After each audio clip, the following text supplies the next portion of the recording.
Graça Foster não é mais presidente da Petrobras. Além dela, outros 5 diretores renunciaram aos cargos hoje. A decisão repentina pegou de surpresa até a presidente Dilma Rousseff. Pressionada pela Comissão de Valores Mobiliários, órgão que regula o mercado de capitais, Graça Foster decidiu renunciar à presidência da Petrobras.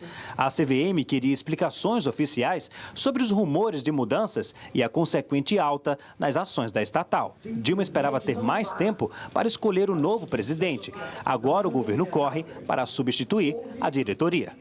Além de Graça Foster, renunciaram José Miranda Formigli Filho, diretor de exploração e produção, Almir Guilherme Barbaça, da área financeira, José Alcides Santoro Martins, de gás e energia, José Carlos Consenza, do abastecimento e José Antônio de Figueiredo, da engenharia. Brasília, presidenta Dilma Rousseff. A notícia repercutiu em todo o mundo. La presidenta de Brasil, Dilma Rousseff, acordou reemplazar a la presidenta de Petrobras, María das Graças Foster. Em nota, a Petrobras informou que o Conselho de Administração deve se reunir na próxima sexta-feira para eleger a nova diretoria.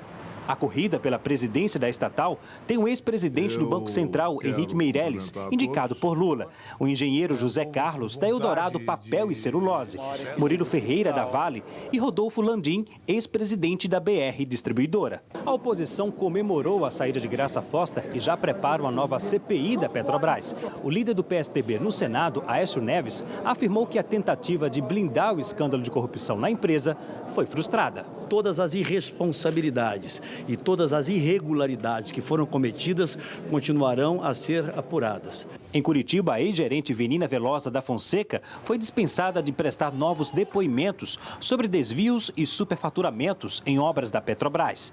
Segundo a Justiça, Venina prestou esclarecimentos muito vagos.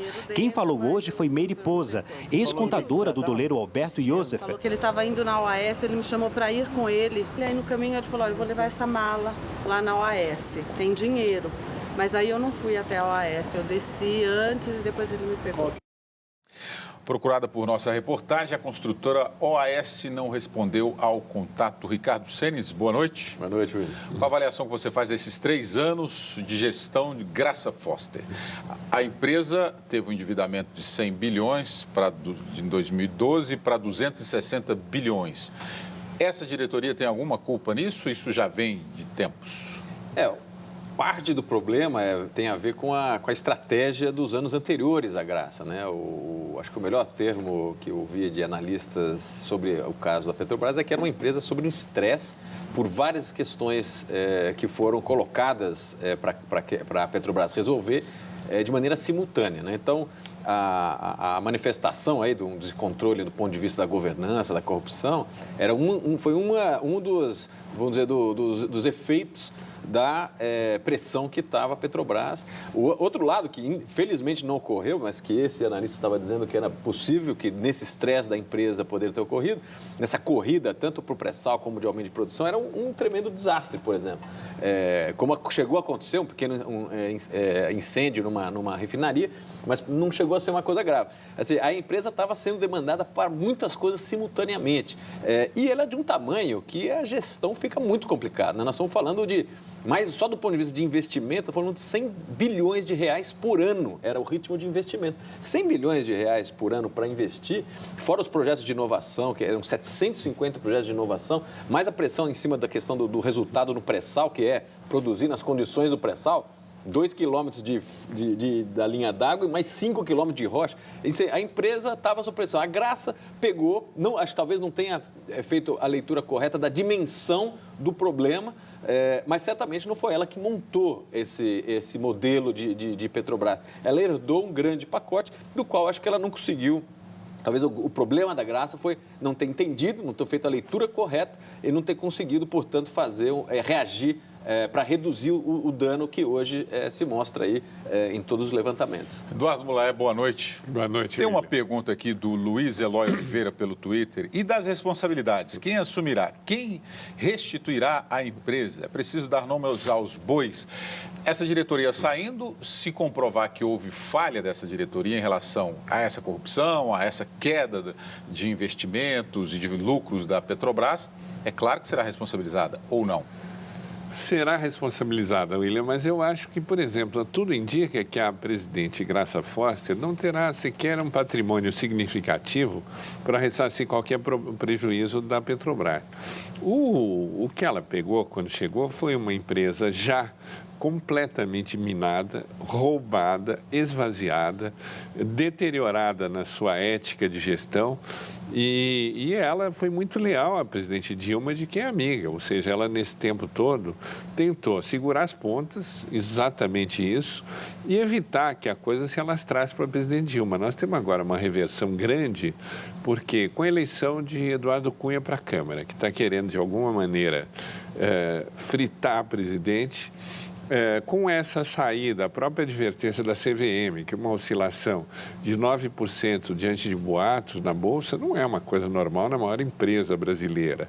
E com um clima interno de policiamento que se instaura na Petrobras, justamente todo mundo querendo saber quem é do bem, quem é do mal, quem roubou quanto, o clima está insustentável. Quer dizer, para levantar essa empresa, fazer isso virar uma empresa produtiva de novo, é muito difícil. Precisa ser herói agora para assumir, e um herói dado a correr riscos. Osênis, esses prejuízos, qual que é a relação desses prejuízos com a circunstância mundial? Bom, eu acho que tem duas questões aí. Um é que a Petrobras, ela tem 5 áreas. O problema aí do escândalo da corrupção, ele está concentrado numa das áreas, que é a área das refinarias.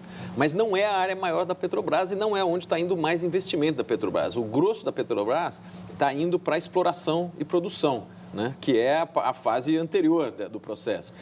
Então, essa parte, ela está até que a gente tenha novas informações, não chegou lá ainda, mas essa área está relativamente preservada e com performance razoavelmente boa. Em cima da sua pergunta. Então, esse é um primeiro ponto importante para a gente diferenciar. Não é a Petrobras inteira que está envolvida no problema, mas é uma parte específica. A outra questão é o seguinte, no curto prazo, esse contexto internacional que você mencionou, por exemplo, em particular a queda do petróleo, é benéfica para a Petrobras, porque enquanto todo esse investimento no pré-sal não resulta em produção, o Brasil continua importando petróleo para fechar, para produzir gasolina, e está vendendo, agora com essa queda do preço do petróleo, nós estamos vendendo gasolina no Brasil, dentro do Brasil, a um preço acima do que a Petrobras está comprando lá fora. Então a Petrobras está fazendo dinheiro. Ela inverteu, ela estava subsidiando a gasolina e o diesel, etc. Agora ela está ganhando dinheiro. Então, no curto prazo, isso é um bom cenário, porque está fazendo caixa para a Petrobras.